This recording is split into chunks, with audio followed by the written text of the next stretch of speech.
Excerpt. The Middle Bedroom is a classic ghost story written by Henry de Vere Stacpoole in 1918. It's set in Ireland and tells the story of a family who move into an old house that is believed to be haunted by the ghost of its previous tenant, an old recluse nicknamed the Spider.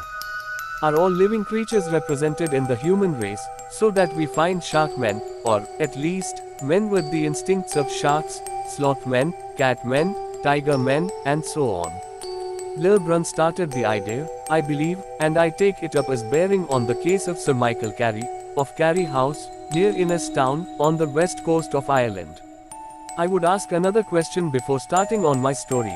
If a man were to give way to his natural instincts and retire from the world, would he develop, or, rather, degenerate, along the line of his main instinct? Who can say? I only know that Sir Michael, the builder of the house that took his name, was known 100 years ago amongst the illiterate peasantry as the Spider, that so dubbed on account of his mentality and general makeup. He lived alone in his house like a spider in a gloomy corner, that, according to legend, the devil came and took him one dark night, leaving neither rag nor bone of him, and that his ghost was reputed to haunt Carey House and the country round, ever after. The next of kin, Mr. Massey Pope, tried to live in the house. He left suddenly on account of the loneliness of the situation and succeeded in letting the place, with the shooting and fishing rights, to a hard-headed Englishman named Doubleday. Doubleday didn't believe in ghosts nor care about them. Snipe was his game. He was a two-bottle man. It was in 1863, and if he had met with a ghost any time after 10 o'clock he would scarcely have seen it, or seeing it, would not have cared. But his servants were the trouble. They left one day in a body, being soft-headed folk and unfortified and having a very good reason of their own. Then some years elapsed and the story of the next let, as told to me by Mickey Phelan one day, out shooting, was as follows. When Mr. Doubleday had gone, the house laid empty, still in the country for miles round. Not a man would go into the grounds to trap a rabbit nor a woman enter its doors to lift a window, and Mr. Pope squandered his money to advertise it. That's the man he was. He wouldn't be bet by it. Rowlin in riches, what did it matter to him whether it lay let or empty? Not a brass farthing, but life wouldn't be bet by it. It was like a horse that wouldn't rise at a ditch and he'd canter it back and try it again and lather it over the head, squandering his money in the advertising till all of a sudden he got a rise out of a family by name of Leftwich. Dublin people they were, with a grocer's shop in Old Fishamble Street. There was a dozen of them, mostly childer and one red-headed strip of a girl to do the cookin'. £20 a year was the rent, I've heard tell, and they lived mostly be trappin' rabbits, the boys doin' a bit of fishin' and the groceries comin' from the shop where the old father stuck at work in his shin sleeves while the rest of the lot was airin' themselves in the country. Be jabers, they were a crowd, ghosts. Little they cared about ghosts shumblin' about without shoes or stockings, and the boys with their sticks and catapults killin' hens be the sly and maltreatin' the country boys like red Injuns, the shame of the county.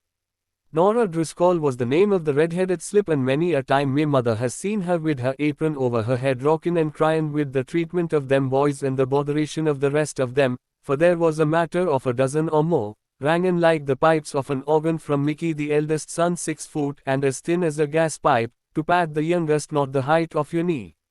Well, the ghost lay easy at the sight of the lot of them and didn't let a word out of it for a full month. Then one day, Nora Driscoll was goin' along the top floor passage when the band began to play. The bedrooms was mostly on that passage, and the house agent had warned them against havin' anything to do with the middlemost bedroom, for, says he, there's rats there that can't be got rid of, and that's the cause of all the trouble in the lettin' of the house, says he.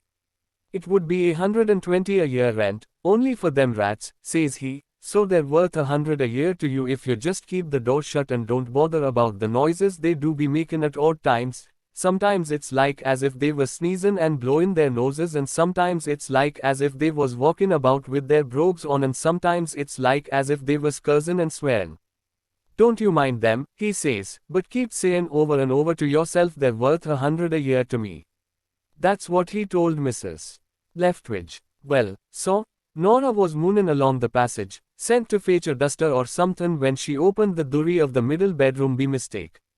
There was no furniture in it, not as much as a 3-legged stool, and the blind was down, but a shaft of the sun struck through be the side of the blind, and there in the middle of the lure was sitting a little old man dressed as they was dressed 100 years ago, in an old brown coat with brass buttons and all, and the face of him wider his hat topped the sight of him, for Nora said it wasn't a face, but more like one of those masks the childer make out of a bit of paper with holes in it.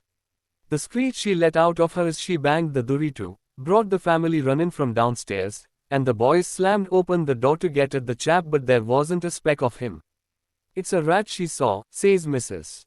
Leftwich, "downstairs with the lot of you, or I'll give you the lint of my slipper, and open that durry again if you dare." Down they went, Nora bawling and the old woman pushing her, and nothing more happened that day till the night. Half a dozen of the little ones slept in the same room with their mother to save the light and be under control, and getting on for 12 o'clock the old woman, snoring with her mouth wide, was woke from her slappy by one of the childer. "Mummy," says he, "listen to the bagpipes." She lifted herself on her elbow, but, faith, she could have heard it with her head under the clothes, for the drone of the pipes filled the house coming from the middle bedroom. Next minute the whole lither of them was in the passage, the old woman with a Gatheran candle in her hand, and as they stood there keeping time with their teeth to the tune of the pipes, the noise of it suddenly let off and the handle of the middle bedroom durry began to turn. They didn't wait to see what was coming out. No, Your Honor, you may bet your life they didn't. There was half of them under their beds the lint of that night, and next morning they began to pack to go back to Dublin, getting their old traps together and stripping the garden to take back with them in hampers. Mickey, the second boy, was sent running to hire 2 cars to take them to the station, for the railway in those days had just come to Drutboyne, 12 miles away, and whilst he was gone they tore up the potatoes and cut the cabbages, and faith they'd have taken the flurin away if they'd had manies to shift it. Well, there they were strapped and ready to go when Mrs. Leftwich, sitting in her bonnet on the boxes and atin a sandwich, suddenly stops her chewing and looks about her like a hen counting her chickens. "Where's Pat?" says she. Pat was the youngest, as I've told you, saw, a bit of a chap in petticoats, no size at all and always getting astray. "I don't know," says one of the boys, "but faith, I hear him shouting somewhere upstairs." Upstairs they all rushed, led by the woman, and they hadn't no sooner reached the top passage than they seen Pat being whisked through the open durry of the middle bedroom, dragged along by somebody's hand, and when they reached the durry, there was Pat being dragged up the chimney. It was one of them big old chimneys a man could go up, and the heels of the child was disappearing when Mrs. Leftwich lays hold of a foot and pulls, bawling murder Irish, till the thing in the chimney let go its hold and Pat comes into the grate, kicking like a pup in the strangles and lifting the roof off with the hullabaloo of him. She tuck him by 1 foot like a turkey, and down she runs with him and into the garden, and there when they'd soothed him he gives his story, how he'd been playing in the passage when a little old man, the funniest old man he'd ever seen, pokes his head out of the bedroom durry. Pat, poor devil, being sated at his play, couldn't get his legs under him with the fright. He could only sit and shout whilst the head of the little old man pops in and out of the doorway like the head of a tortoise from its shell. Then out he comes the whole of him and grabs the child by the hand and whisks him off into the bedroom and goes up the chimney heels and first hauling Pat after him. Goes up like a spider. Well, they were sitting about on the boxes they'd hauled out of the house waiting for the cars and trying to squeeze more of the news out of Pat, when up comes the cars with Sergeant Rafferty and Constable O'Halloran on one of them, to see they weren't taking the house away with them. They'd got that bad name in the county.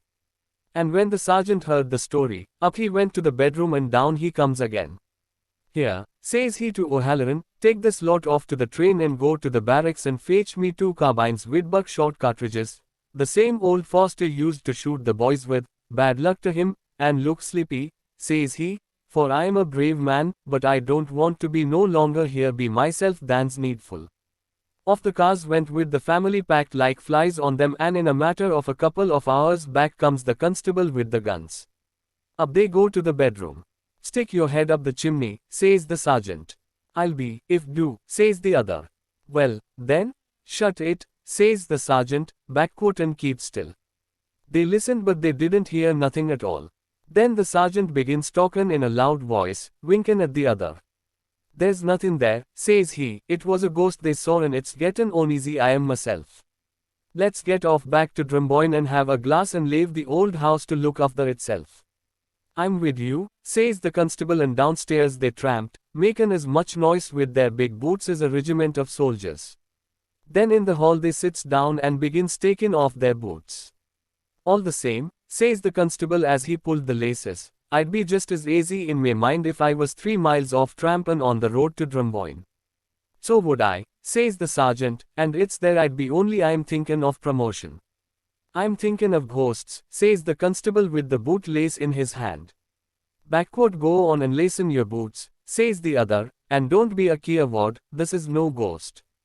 Ghosts can't pull childer up chimneys.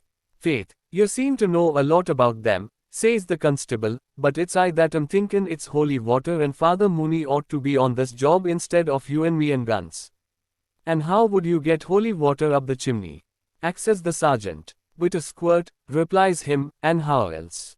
Squirt yourself out of them boots, says the sergeant, or it's me ramrod I'll take to you, and now follow me, he says, and walks off.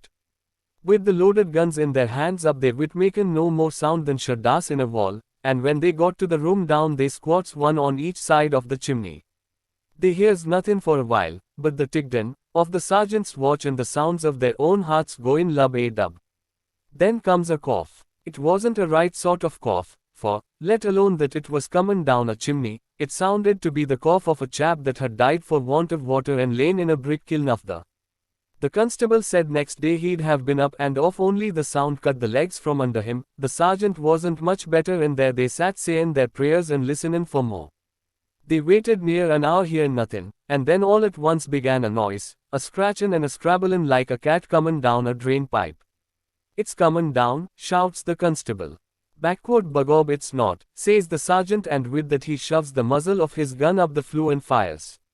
He fired from fright to keep it up, so he said at the inquest, but, lie jabers, he brought it down like pheasant, tumblin' and clawin', and when they stretched it out on the floor it was a man right enough. A bit of an old man as brown as a spider, and there he lay dead as a grouse with the buckshot holes in him and not a drop of blood, no more than if he'd been made of cardboard. Cover the face of him, says the constable, for that was the sort of face he had, better than I can tell you, and havin' nothing to cover it they turned him face down, and made off runnin' to Drumboyne for the resident magistrate. Well, so, when they took the chimney down they found a room of it, all littered with bones and birds' feathers and rats' tails. It wouldn't do to be tellin' you of that room, more than it had no window to it and had been built on purpose by Sir Michael Carey when he put the house up. He took to live in it, for that was the way his heart was, and at long last he took to live nowhere else, and that was how the sergeant brought him down, and he must have been a matter of 110 years of age, they reckoned. He had his bagpipes to cheer him and frighten away tenants, and he'd be out be night scavengin' for food. They say they found the bones of childer in the room, but maybe that was a lie got be him tryin' to drag Pat Leftwich up the flue, but faith I wouldn't put it beyond him. For that chap was a spider, so, they said his face was the face of a spider, and his arms and legs no better. He'd begun in the shape of a man, maybe, but the spider in him got the better of him. Look, there's all there's left of the house, so, thin walls beyond the trees. They set a light to it to get shut off that room, and if you knew the truth of it all you wouldn't blame them.